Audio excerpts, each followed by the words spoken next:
Please give a warm welcome to our next speaker, who is Nasma, who is actually a Syrian refugee. So please give a very, very warm welcome to Nasma.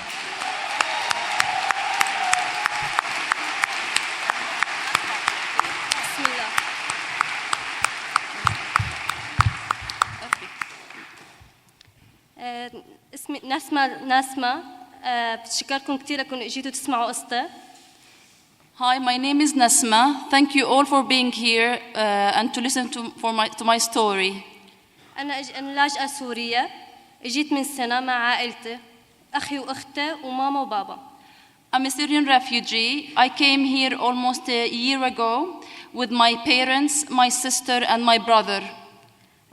طلعت من سوريا من 5 سنين 2011 بسبب الأحداث السيئة. I left Syria almost 5 years ago because of what's happening there. So we had to leave and flee the war. سبب خروجي من سوريا بسبب الأوضاع السيئة وبسبب انشقاق أخي من الجيش. The reason why we left Syria is because my brother was in the army, the Assad regime, and he defected, he left the army, so we had to flee. وبسبب التهديدات اللي اجتنا من النظام السوري مقابل ان اغتصابات النساء واذا ما سلم اخي حاله بمقابل انه يغتصبوا النساء. We were threatened personally, our family, that if our brother, my brother doesn't rejoin the army, that they will rape all the women. So we were scared for our lives and we had to flee. وخرجنا من سوريا بطريقة كتير صعبة ودلنا على لبنان ودلنا ماشيين 12 ساعة. We left Syria through a very hard and difficult route. We walked for 12 hours from Syria to Lebanon, and we crossed a river and a mountain. وما بس لحالي، رحت مع أختي ومع 5 أطفال وعائلتي بابا وماما وأختي وأخي الصغير، بس بدون لا أخي ولا أخويا بسبب الأوضاع السيئة وممنوع الرجال تطلع وبس النساء. I left Syria with my mother, my brother, my sister, my 2 sisters and her 5 kids. We left my eldest brother and my father behind because men weren't allowed to leave then. بعدين رحنا على لبنان، وأول ما وصلنا على لبنان كانت أوضاعنا كتير منيحة كتير. When we first got into Lebanon, things were really good. The situation was really good and the hosting community treated us really well. بس بسبب الأوضاع التأزم الحالي بسوريا وكثرة اللاجئين بسوريا تأزمت الحالة بلبنان وصار كتير ضغط عليهم، لذلك ساءت الأوضاع كتير بلبنان بالنسبة للاجئين السورية. The situation, the good situation, well, it got worsened. Our situation in Lebanon got worsened because of the number of Syrian refugees has increased in Lebanon, and this put a lot of pressure on the people and on the government itself. بسبب الضغط الزايد صاروا يعاملوا سوريا بكل عنصرية، ولحد الآن يعاملون بعنصرية كتير كبيرة، وزادوا الأسعار عليهم بس للسورية وبيعاملوهم بطائفية. We have faced so much racism in Lebanon and we couldn't stay. Also the increase in prices was really high and we couldn't tolerate it. أكتر مثال لهالشيء إنه من يومين حطوا على التي في إنه صار كتير طائفي بالمدارس أكتر الشيء إنه عم يخلوا الأطفال السوريين يركعوا على العلم اللبناني ويعاملوهم كتير بإهانة ويجرحون مشاعر الأطفال. 2 days ago, we saw on the TV that the teachers and the headmasters and mistresses in Lebanese schools, they force Syrian refugees to bow to the Lebanese flag. وبعد هالفترة هاي ضلينا 4 سنين بلبنان، وبعدين اجتنا طلب سفر على بريطانيا. We stayed in Lebanon for 4 years and then we were allowed to come here, so we were resettled in the UK. بعدين اجتنا السفرة أنا وأهلي ومعنا أخي الكبير، بس أخي الكبير بعدين رفضوه لأنه مرته ما عطوها الفيزا مشان تيجي معنا، لذلك أزينا لحالنا.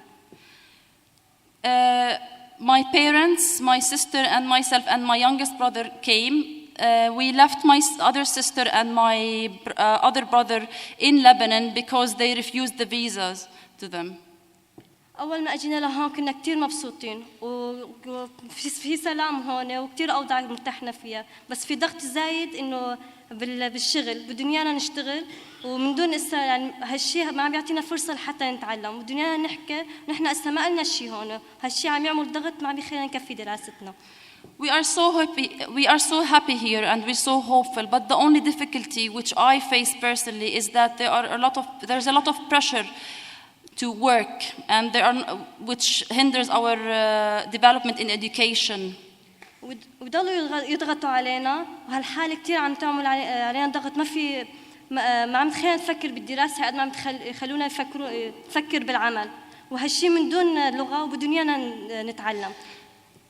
All they want from us is to work and work and work, and this puts a lot of pressure on us as newly arrived refugees with lack of language skills. So this is one of the problems I'm facing personally in the UK. بتمنى بس إنه يخففوا الضغط عن السورية بس أول من جايتهم وهني جاي بدهم يشتغلوا وبدهم يتعلموا مو جايين بس لحتى ياخذوا الراتب عارفين هالشيء بس يعطيهم أول فرصة حتى يتأقلموا مع هالوضع. I hope that they would just listen to us and see that we are under a lot of pressure, but if they give us just a chance to adjust to our new life in the UK. وأنا مبسوطة كتير وبتشكركم لأنكم إجيتوا تسمعوا على قصتي بس بتمنى آخر شيء إنه يجيبوا لي أخي وأختي ويساعدونا بهالأمور إنه هالشيء بدهم هني تشتت عائلة أنتم بدكم تساعدوا إنه تجمعوا العائلة وبهالظروف هاي عم تعملوا أنتم تشتت بالعائلات.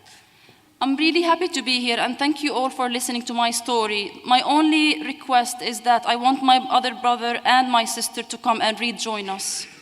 برجع بشكركم تاني مرة استمعكم لقصتي. شكرا. Thank you all for listening. Thank you.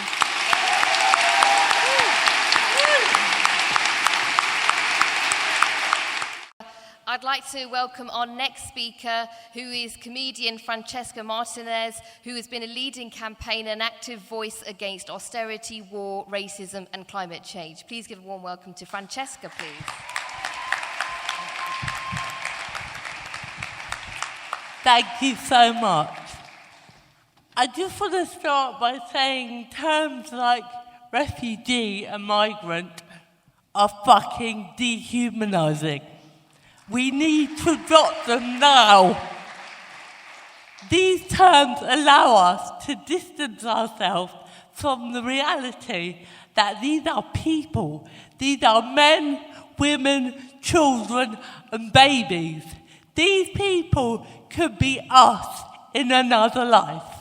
Now, my whole political ethos and my whole ethos for life is simple, really. It's based on empathy. It's based on what would I want if I was fleeing from a war at sea with my family. I would want safe passage now.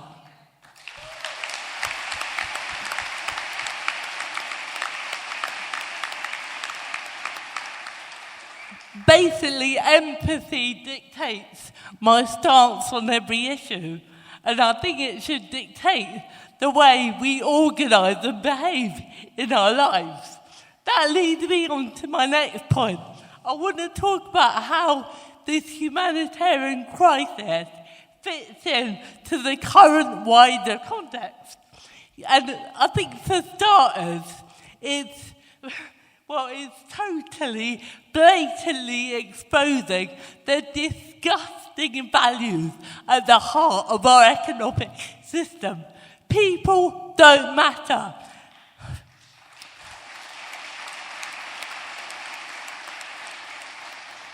Least of all poor brown people. That's very, very clear. Now, the sad truth is that Europe has the money, resources, and manpower to get together and ensure safe passage and safe refuge for all. Unfortunately, we don't have the political will. Now, I think this is a brilliant opportunity for armies to actually go and save people instead of killing people.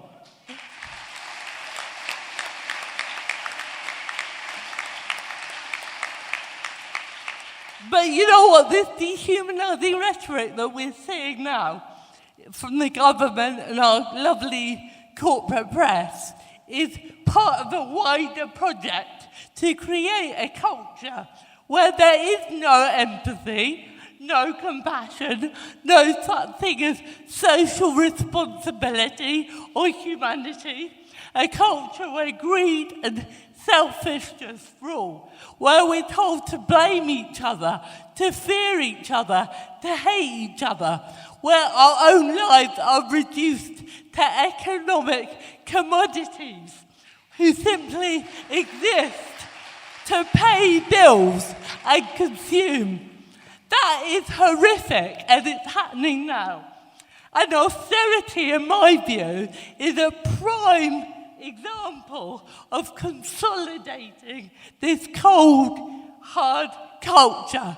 Because if you erode people's quality of life enough, then it's easier to breed hatred and anger.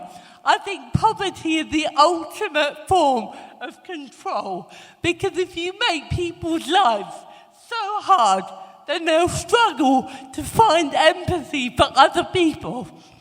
Basically, war, climate change, and the attacks on welfare, the NHS, and education, together with this awful crisis, are all symptoms of the same disease, a corrupt and inhumane system. So,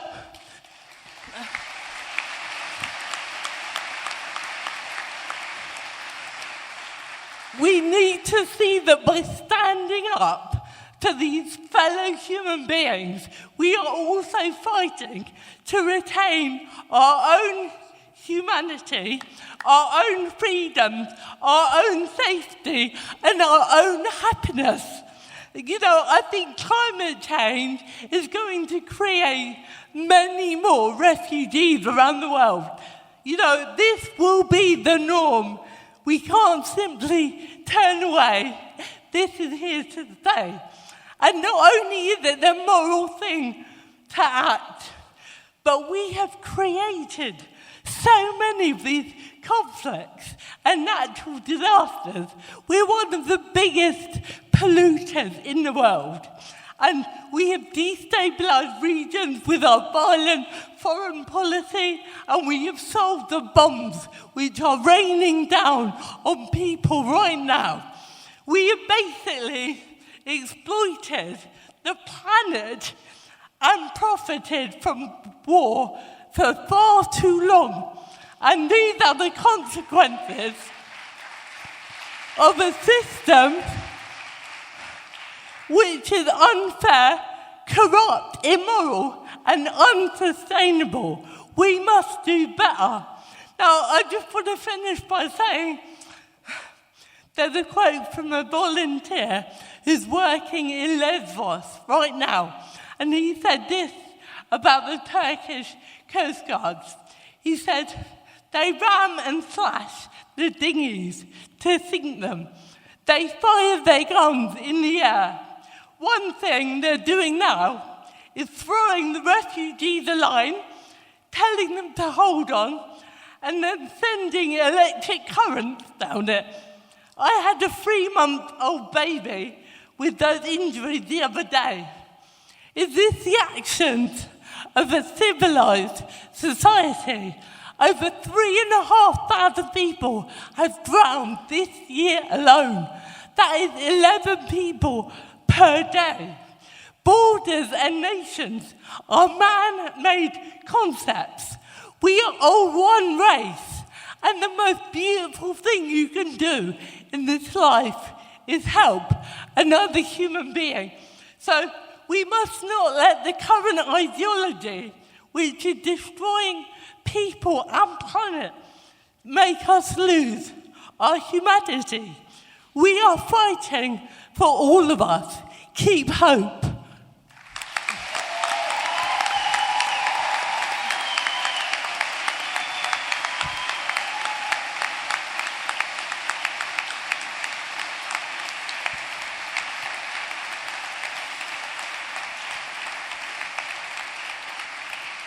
Thank you very much, Francesca. So without further ado, I'd like to welcome our next speaker, who is Diane Abbott MP, the MP for Hackney North and Stoke Newington, and also now the Shadow International Development Secretary. Please give a warm welcome for Diane.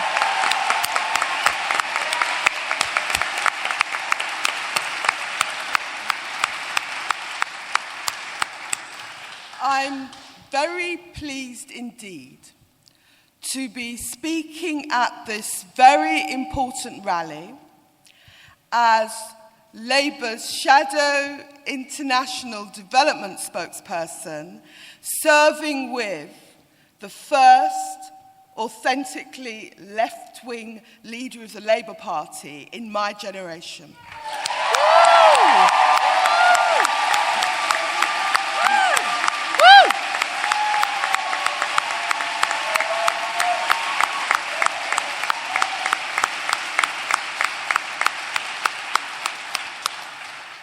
We are here this evening talking about refugees, but I would remind you that thousands of people crossing the Sahara, risking their lives on the Mediterranean, coming over the Balkans, are also economic migrants. And we do not want to fall into the error of thinking that refugees are, in some sense, a class of migrant more deserving of our sympathy.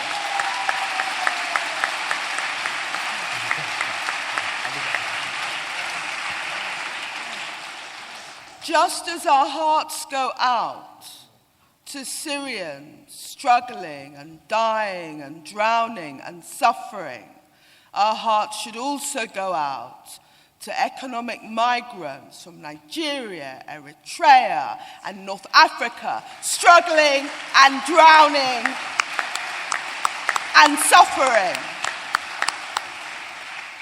Economic migrants are not a lesser cause, and you would expect me to say that. I am the child of economic migrants.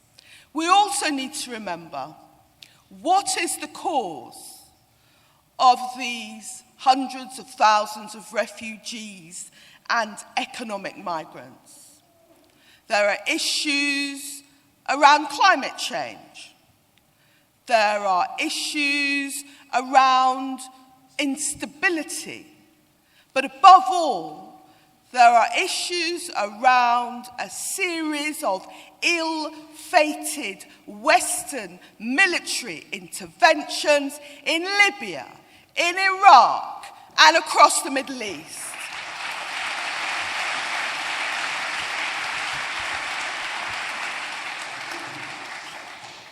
And it is because we have seen the consequence of a series of these Western interventions in Afghanistan, the Middle East, and North Africa that I am standing here to tell you that whatever else happens, I will not be voting for bombing Syria.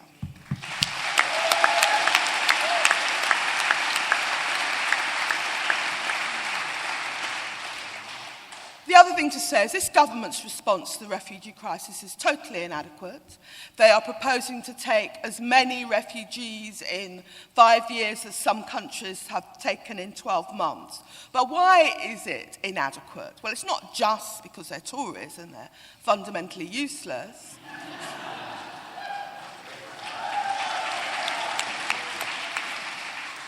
It's inadequate because our whole debate about how we respond to refugees and how we respond to economic migrants has been poisoned by the toxic debate on immigration that we have had year after year after year.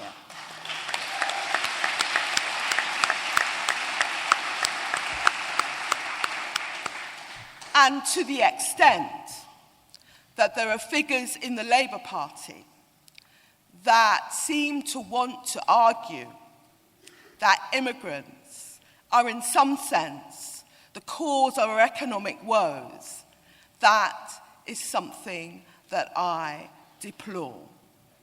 Many of you will have heard me say it before, but I will say it again. Immigrants, in and of themselves, do not cause low wages. Predatory employers, deregulated labour markets, and weakened trade unions, they cause low wages.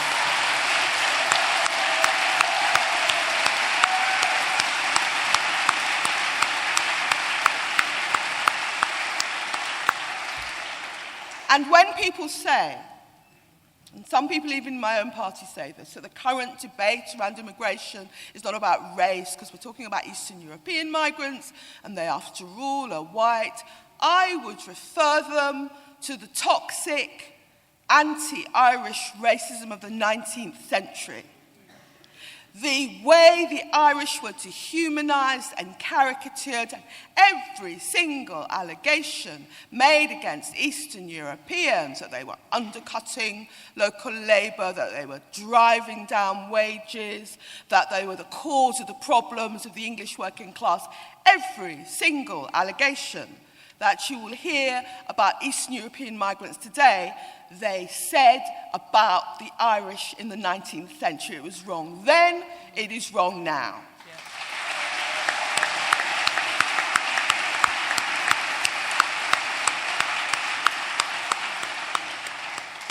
So in closing, let me say this.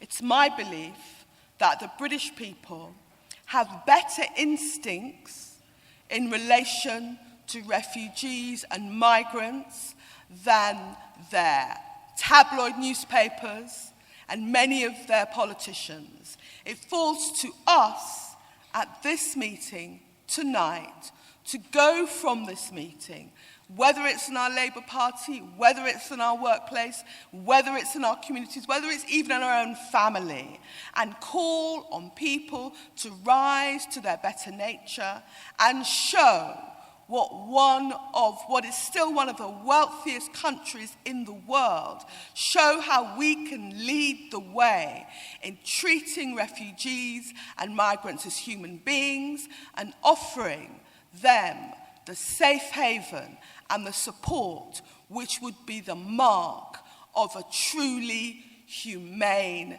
and civilized European continent. Thank you very much.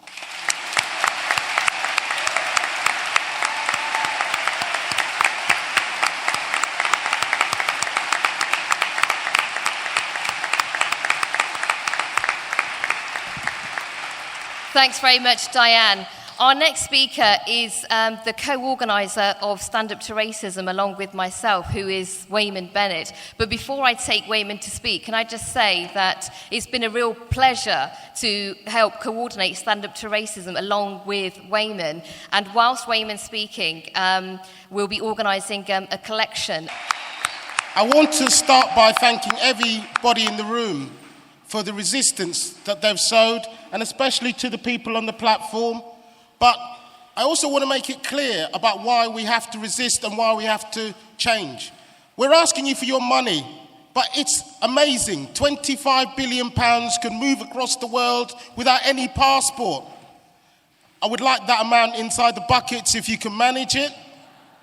But the point is this.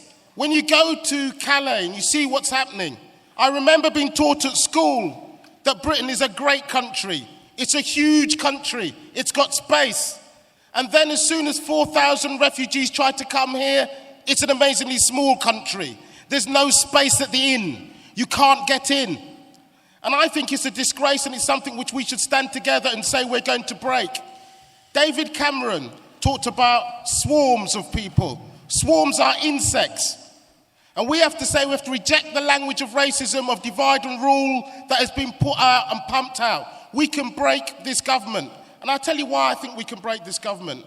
If you told me after the Tories won that there would be a march of 100,000 people in London and the leader of the Labour Party would be welcoming refugees on that day, I would have pinched you and told you to wake up. But the truth is, we did do that. We did take to the streets. We did condemn the words that were put out by the Tories, and we can begin to break them. The truth is, they don't represent us. and they cannot support us. And I met a Syrian woman inside the camp who told me that her boat overturned and she had 3 children and she could only rescue 1 and the other 2 drowned. And I think it's a disgrace that a government will make a lie that people will come here to claim benefits. You see, the truth is, if you cross the Sahara and spend 9 days inside a dinghy, people would use words like you're intrepid, you're the young Bear Grylls. But in this country at the moment, they use the language, you're a criminal, that you've come to take something from people. And we have to reject that.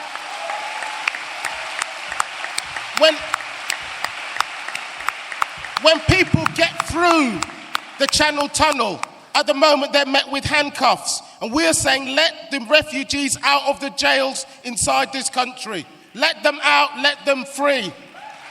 And my second point is this. Winter is coming. At the moment, they let them drown. Now they're talking about letting them freeze, or they're talking about maltreatments at the gates are taking place across Hungary. When I was growing up, I was told there was an iron curtain coming across Europe, and we have to remove the iron curtain to let workers go from one place to the other. Another iron curtain has been put up to exclude asylum seekers from going from one side to the other. That has to fall. The scenes in Hungary and Croatia are an insult to every one of us inside Europe when they say it's done in our name. We have to make sure that those people have safety and somewhere to go. We can break this government. When they say there's only take 5,000 a year, 8,000 arrive in Lesbos sometimes every 2 days. Germany's taking 1 million. There is space to save people's lives and they should not be lost. I want to take that message to David Cameron. On the 12th, I would like every one of you to join me and take your friends, your trade unions outside David Cameron's house in number 10. He has 3 houses, by the way. There's some space right there. And the truth is,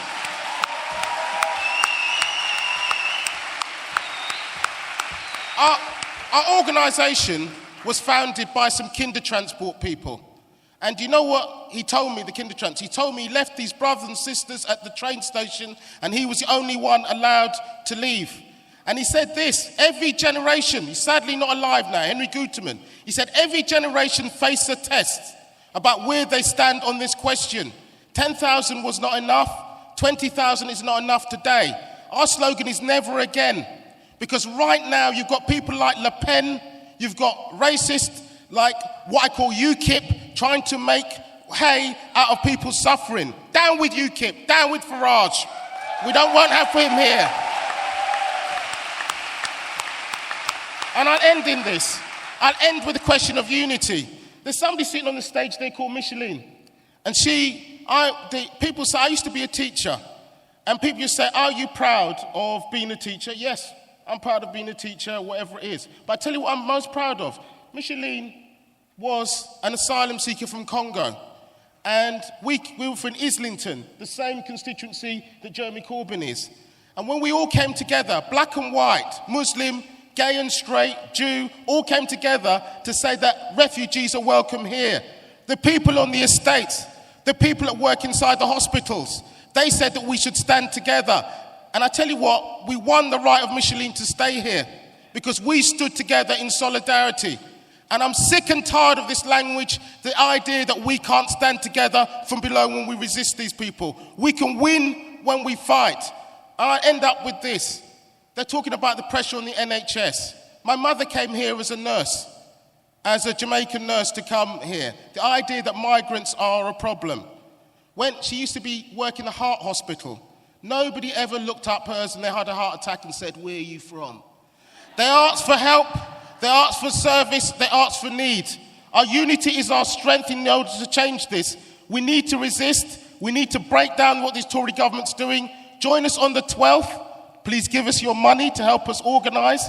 And together, we can fight both for the refugees, but also against austerity and the attempt to divide us. Thank you very much.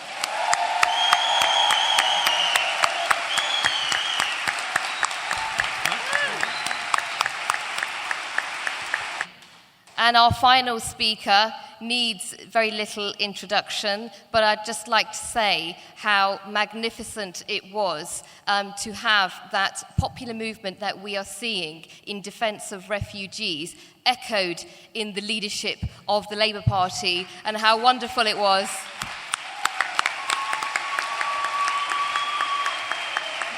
And how wonderful it was to have the leader of the Labour Party address the Refugees Welcome Here March on the 12th of September in his first public address as Labour leader. Please give a very, very warm welcome to Jeremy Corbyn.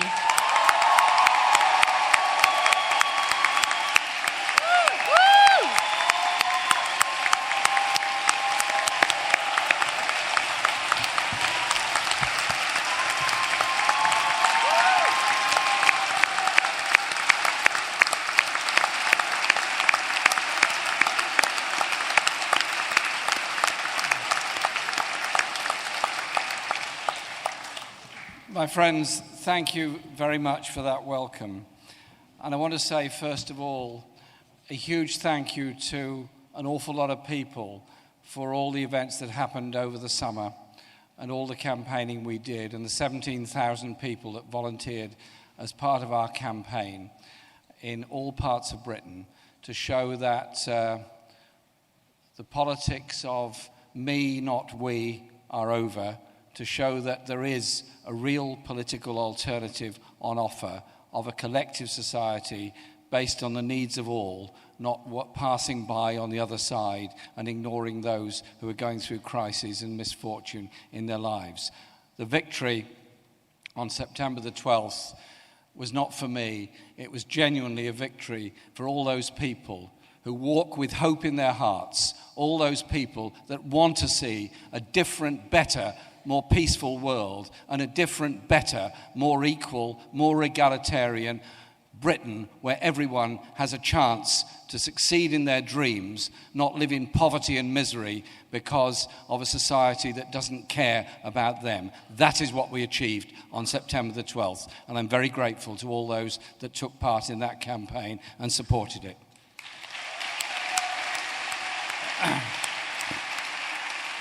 I also said in my acceptance speech at the result of the election that the first thing I was going to do in my position as leader of the Labour Party and leader of the opposition was to go straight to Parliament Square to address the Refugees Are Welcome rally, to show that that victory did mean there's a change in British politics.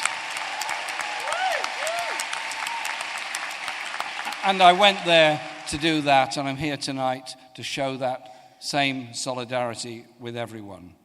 Because we are going through a humanitarian crisis of global proportions.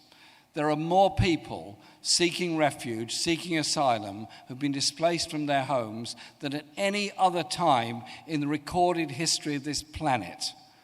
It's not just in Europe, it is in the Middle East, it is in parts of Africa, it is in South Asia, it is in parts of Central America. The numbers of people that are seeking a place of safety and a place of refuge is greater than has ever been before. The global response at the end of the First World War was not a particularly good one. The response at the end of the First World War left many people in a most desperate situation. They were victims of that war. The global crisis at the end of the Second World War did result in the establishment of the UN Refugee Council. It did result eventually in the 1951 Geneva Convention on the Rights of Asylum. It did result in large numbers of people who have been displaced by the horrors of war, mostly eventually getting somewhere to settle.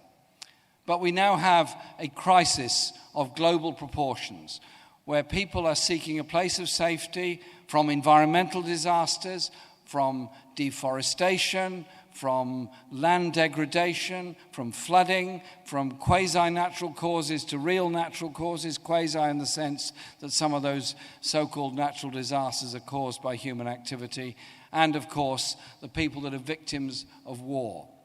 And the problem about wars is they never really end. We were told Afghanistan was done and dusted. Yet I still meet desperate young people from Afghanistan in my advice bureau in Islington, as do other MPs all over London and all over this country. Young people desperate to gain a place of safety from a place that was supposedly sorted out after our last intervention. And then you come across those that are victims of the war in Iraq, from the current war that's going on in Syria, from the bombing of Libya, from all the other interventions all over the region and North Africa. These are the victims of war. These are people who had to flee to a place of safety, had to try and get them, and if they had families, get them out as well to go to a place of safety. So I don't use the language of swarm and swamp and all those things. I look at those people, as we all do, as fellow human beings, just like you, just like me, just like all of us, trying to do our best to survive in a desperate, dangerous, and very cruel world. Let's hold out the hand of humanity, not the hand of brutality towards those people.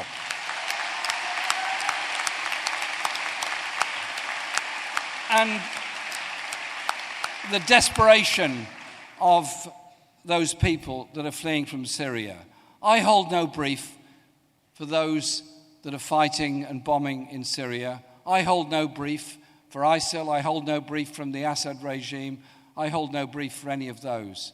The brief we all hold is one of wanting peace in the whole country and the whole region. But I tell you this, further bombing, further interventions, further boots on the ground, further wars is not going to solve the problem. All wars have to end by a political solution and a political problem. And so I've attempted to make that as clear as possible, as I'm sure everyone in this room would as well. And there is a debate going on across Europe. And until some point during this year, it was the depressingly normal debate across Europe that everyone seeking a place of safety is a problem and a threat and a difficulty, and somehow or other has to be confronted and kept out. The problems of the world's wars, the problems of the world's environmental crises, the problems of the world's inequality and poverty will not be solved by the construction of razor wire fences around countries, by having gunboats in the sea, by having electronic surveillance and tagging of people all across the world who are trying to achieve a place of safety. Ultimately, it can only be solved when we look at the world in a different way, to try to end the inequality across the world, to try to reduce the level of human disasters, and above all, to end the series of catastrophic wars that have so disfigured the 21st century so far. But the European response has been changed and is different. It's different because of popular movements, of popular organizations, people like us in this hall here tonight who've said, actually, fellow human beings must be supported and helped. And I was absolutely moved by the sight on television of refugees trying to get through Hungary when their government had refused to allow them to get on trains or buses to get anywhere, refused them any place to stay, refused them any support. Decent, ordinary people came out of their homes with food, with water, with clothing, with support, with toys for children, and all the things that we would all do for any other fellow human being, and showed, yes, there is a humanitarian response to this crisis. Yes, we are prepared to reach out to those people and give them the support that they can. So it's a bit of a shame, no, it's more than a bit of a shame, that the British government in 2012-13 refused to join in the European programme on refugees. And they kept saying, and I remember prodding them in Parliament on this question, saying, well, what is the response? And Theresa May kept telling me, it's going to be a British response. Okay. If you must call it a British response, that's absolutely fine by me, as long as it is a response that meets the crisis, meets the needs, and does support people. We then eventually discover what it is, that we as a country are going to take 20,000 refugees over 5 years, when Turkey has already accommodated 2 million refugees, when Lebanon has accommodated well over 2 million refugees, when Jordan has accommodated far more, when Germany has already taken several 100,000, as of other European countries. Surely we can do a bit better than that. Surely we can show that we are able to reach out and help people. We are able to accommodate those people. We are able to let them come to this country to live, to contribute, to develop, and to live their lives here, if that's what the case is. But also, we're going to do something about trying to bring about peace within the whole region. We're not going to do that if we bomb. We're not going to do that if we do high-level bombing and then followed by ground troops. We're only going to achieve peace in the region by a political solution. We're also only going to achieve peace in the region if we cut off the supply of arms, we cut off the sale of oil, we cut off all those that are making so much money as a result of this war. And so I am very proud of those people that have stood up to be counted. Micheline spoke brilliantly and movingly earlier of the support she and others have given in taking aid and food to people in the camps in Calais and other places. And I hold my hand out to those in Lesbos and other places that are doing their best to help people. I don't know if many of you saw it, but at 7 o'clock this morning on Al Jazeera, there was an interview with a man in Lesbos. He was a grave digger. He was digging graves for refugees who were dying on the shores. And he said, and it was very moving, he said, I don't know who these people are. I don't know their names. I wish I did. I will do my best to give them a decent grave and a decent burial. That is my job. But why have they been left to get into this situation? He was doing his bit. But the governments of Europe have got to do far more.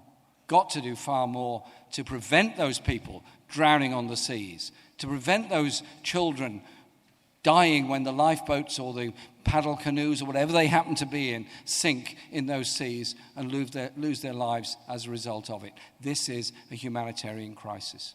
We cannot just say, as a country, we're going to take people, pluck them out, 20,000 out of the refugee camps in Lebanon and Jordan. How do you choose them? How do you decide? What do you do? And then say, we will say and do nothing about those people that are stuck in various parts of Europe, particularly Calais, at the present time. Everyone is a human being. Everyone deserves support. And so our campaign is a very important one. It's a campaign to win over public opinion in this country, and I think we're succeeding in doing that. It's a campaign for a decent, fairer, and more humanitarian world. So tonight, here in Camden Town Hall, we're opening up that debate. We're opening up that campaign. We're saying to local authorities around the country, government must give you the support to assist you in housing refugees that come.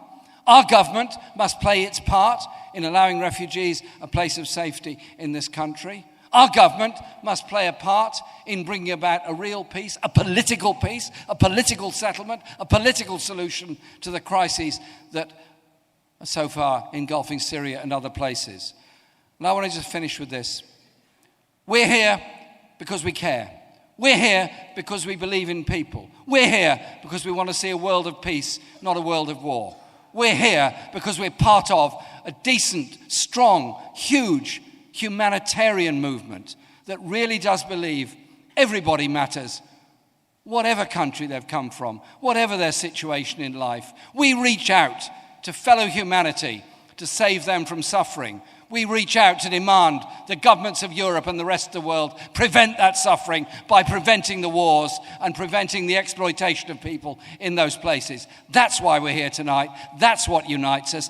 That's the message we're getting across. And that is what is so good and strong about so many people across Europe today. That is our answer to the xenophobes and the naysayers that say you can't, shouldn't, won't, never, will do anything. Yes, we will do all we can because we care, because we believe, because we are fellow human beings. Thank you very much.